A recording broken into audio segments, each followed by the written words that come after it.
বলছি বুঝতে পারি এখন। সন্তানে উল্টো পাল্টা করলে কত কষ্ট লাগে তুমি এখন বুঝতেছো না। আল্লাহ রাসূল বলেন যাদের জন্য জান্নাত হারাম জাহান্নাম ওয়াজিব।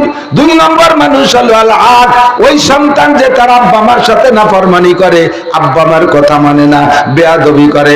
কোন আব্বা মা সন্তানের কোনোদিনও অকল্যাণ চায় না, অমঙ্গল চায় না। কথা বলেন ঠিক কি ঠিক না? আপনাদের এই মাওলানা মাকসুদুল হক সাহেব গহরডাঙ্গার মুহাদ্দিস, আপনাদের এই এলাকারই তো সন্তান।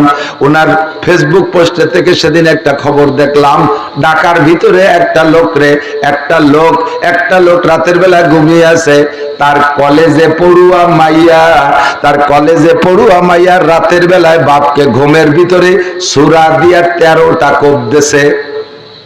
সুবহানাল্লাহ,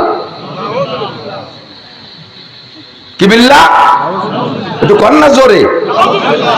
এরকম একটা মেয়ে আপনি চান না? ঘুমের মধ্যে কোপ খাবেন, পরাণ ভরি কোপাবে।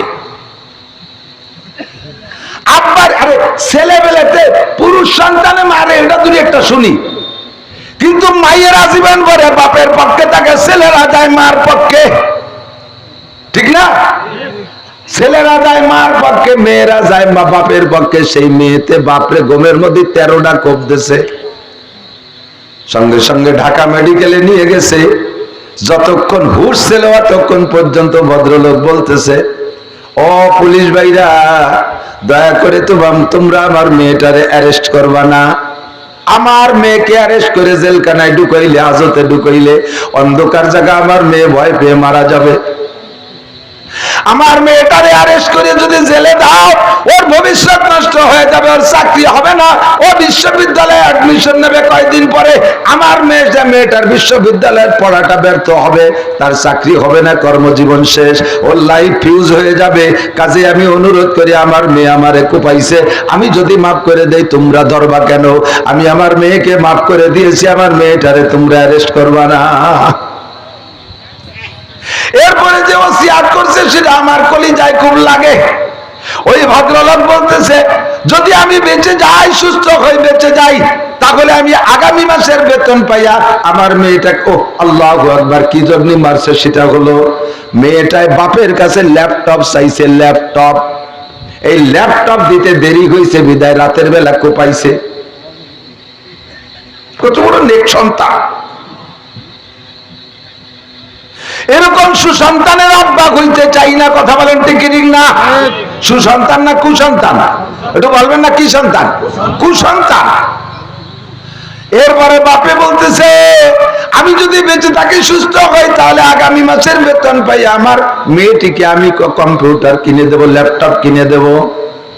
আর যদি মারা যাই, হে পুলিশ ভাইরা, তোমরা আমার মেয়েটারে জানাই দিও, আমার মোকালমারির ভিতরে 40,000 টাকা আছে, ওই টাকা নিয়ে যেন আমার মেয়েটি একটা নতুন ল্যাপটপ কিনে নেয়। তবুও তোমরা আমার মেয়েটিকে তোমরা অ্যারেস্ট করবা না, জেলে নিবা না। এই হলো আব্বার, ওই হলো সন্তান। আল্লাহু আকবার। আব্বা না হওয়া পর্যন্ত সন্তানের দরদ বুঝবা না। এই সন্তানে যদি আব্বা মার সাথে না ফরমানি করে, আল্লাহ রাসূল বলেন, হে যুবক, তোর মরণ যদি কাবা ঘরের মধ্যেও হয়, তোর মরণ যদি কাবা ঘরের মধ্যেও হয়, তোর মরণ যদি শবে কদরে হয়, তোর মরণ যদি রমজানে হয়, তোর মরণ যদি রমজান মাসের শবে কদর রাত্রে, জুমার রাত্রে কাবা ঘরের মধ্যেও হয়, তবুও তোর জন্য জান্নাত হারাম। তোর মরণের সময় কলেমা নসিব হবে না।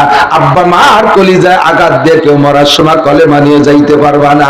ওয়াবিল ওয়ালিদাইনি ইহসানা, আব্বা মার সাথে সুসম্পর্ক রাখবা, তাদের আনুগত্য হবা, তাদের প্রতি দয়াবান মেহেরবান হবা।